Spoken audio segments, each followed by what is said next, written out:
नमस्कार मित्रों, मैं फूलचंद झाझड़िया अपने YouTube चैनल कानूनी नज़रिया पर आपका हार्दिक स्वागत करता हूं। आज कानूनी चर्चा के विषय में हम एक हिंदू महिला के तलाक के मुकदमे के बारे में चर्चा करेंगे, जो आसाम गुवाहाटी का ऑनरेबल हाई कोर्ट का ये फैसला है और उसी आधार पर हम आज ये चर्चा करेंगे। तो इसमें पति पत्नी हिंदू थे दोनों और शादी के करीब 1 महीने बाद ही पत्नी ने कुछ झगड़ा करना शुरू कर दिया। पति दैनिक मजदूरी करने वाला दिहाड़ी मजदूर व्यक्ति था। वो अपनी वृद्ध माँ और बहन भाई के साथ में रहता था। पत्नी ने महीने भर बाद ही ये कहा कि अलग रहो और इनको छोड़ो, सबको मेरे साथ अलग मकान लेकर के रहो। अब वो ऐसी स्थिति में नहीं था कि उनको छोड़ करके अलग मकान लेकर के रहे, तो ये विवाद की स्थिति हो गई। काफ़ी लोगों ने समझाइश की, उनके दोस्तों ने, रिश्तेदारों ने। समझाइश करने पर पत्नी ने कहा कि ठीक है, मैं एक बार पियर जाती हूँ और वापस आ जाऊँगी। ये कहकर वो पियर चली गई। पियर में जाकर के पति और ससुराल वालों के खिलाफ क्रूरता का दहेज की मांग का मुकदमा कर दिया, धारा 498A भारतीय दंड संहिता का। और उस मुकदमे का झूठा होने से वो सारे बरी भी हो गए। लेकिन उसी दौरान एक समझौता हुआ कि चलो ठीक है, अलग रह जाएंगे और इस तरह से। लेकिन फिर वो झगड़ा हो गया। झगड़ा इतना बढ़ गया कि उसने अपने माथे का सिंदूर पोंछ दिया और हाथों की चूड़ियाँ निकाल दी। अब ये हाथों की चूड़ियाँ और माथे का सिंदूर जो है, ये क्षेत्र विशेष, समाज विशेष, उसके अंदर किस प्रकार की प्रथाएं हैं, रीति रिवाज है, उस पर निर्भर करता है। तो महानगरों में आजकल पढ़ी लिखी लड़कियां नौकरी करती हैं, तो वो सिंदूर लगाने का, चूड़ियाँ पहनने का ये नहीं करती हैं।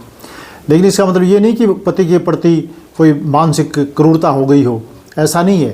पूरा परिवार उससे खुश है, पति उससे खुश है।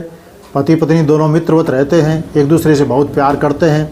चूड़ी नहीं पहनते, सिंदूर नहीं लगाते, कोई बात नहीं, लेकिन खूब प्रेम से रहते हैं और खूब अच्छे से काम करते हैं। घर परिवार बढ़िया चलता है, कोई दिक्कत नहीं है किसी प्रकार की, किसी को कोई आपत्ति नहीं है। क्रूरता की तो बाद की बात है। मामूली आपत्ति भी किसी को नहीं है, रिश्तेदारी भी नहीं है, परिवार भी नहीं है, मोहल्ले में नहीं है, कहीं समाज में नहीं है, जाति भी नहीं है, कहीं भी नहीं है। तो ऐसी स्थिति में ये क्रूरता नहीं है कहा जाएगा इसको। लेकिन ये जो मामला मैं आपको बता रहा हूँ, ये डिब्रूगढ़ ज़िले का, आसाम का है। तो उस इलाके में ये हिंदू महिलाओं में इस तरह की परंपरा ज़रूरी है कि एक कंगन हाथ में पहनते हैं, जिसको सखा बोलते हैं वहाँ की भाषा में, और सिंदूर माथे पे लगाते हैं। वो कब करते हैं ऐसा? शादी होने के बाद भी पत्नी ऐसा करती है। और पति की मृत्यु हो जाए तो ये दोनों काम नहीं करते, या तलाक हो जाए तो ये नहीं करते। तो इस मामले के अंदर ये सारे जो मुकदमेबाजी हुई वो तो अलग थी, साथ ही ये और किया कि उसने सिंदूर को मिटा दिया कि सिंदूर नहीं लगाऊंगी, और वो कंगन वगैरह, चूड़ी वगैरह वो निकाल दिए, ये भी नहीं पहनना मुझे। तो पति ने डिब्रूगढ़ जिला न्यायालय में तलाक का मुकदमा किया। लेकिन जिला न्यायालय ने, जिला न्यायाधीश वहाँ के जो थे, उन्होंने इसको क्रूरता में नहीं माना और पति की तलाक की याचिका खारिज कर दी। तो पति फिर हाई कोर्ट में गए। तो ऑनरेबल हाई कोर्ट ने कहा कि ये तो बहुत गंभीर बात है और इसको जिला न्यायालय ने देखा नहीं, अनदेखा किया, ये ठीक नहीं है।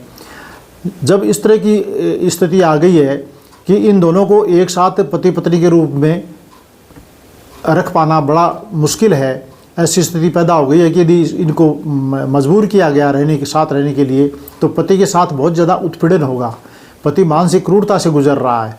उसके सामने उसकी पत्नी ने सिंदूर पोंछ करके, चूड़ियाँ निकाल करके चली गई है, बाहर निकल गई है, और इस तरह से उसके साथ में क्रूरता की स्थिति है। तो उसको सबूत के रूप में माना गया।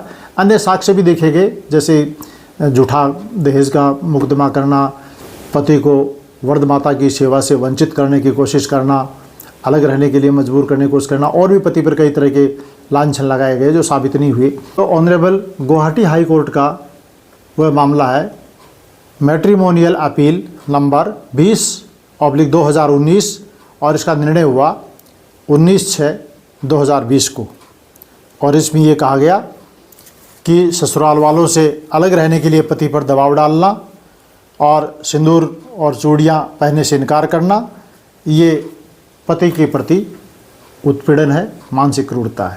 सिंदूर न लगाना और चूड़ी न पहनना, ये भी एक सबूत के रूप में मानसिक क्रूरता के तौर पे माना गया। इसलिए ये मुकदमा मैंने आपके साथ चर्चा की है। लेकिन कोई भी महिला जो सिंदूर नहीं लगाती है और चूड़ी नहीं पहनती, इसका ये मतलब नहीं है कि उससे मानसिक क्रूरता होती है, ऐसा बिल्कुल नहीं है।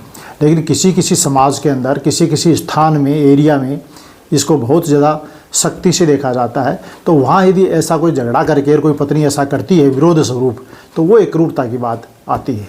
आशा करता हूँ इस निर्णय के सहारे से आप इस तथ्य को अच्छी तरह समझ गए होंगे। आपने वीडियो देखा, इसके लिए आपका बहुत बहुत धन्यवाद। वीडियो अच्छा लगा हो तो उसको शेयर कीजिए और लाइक कीजिए। नमस्कार।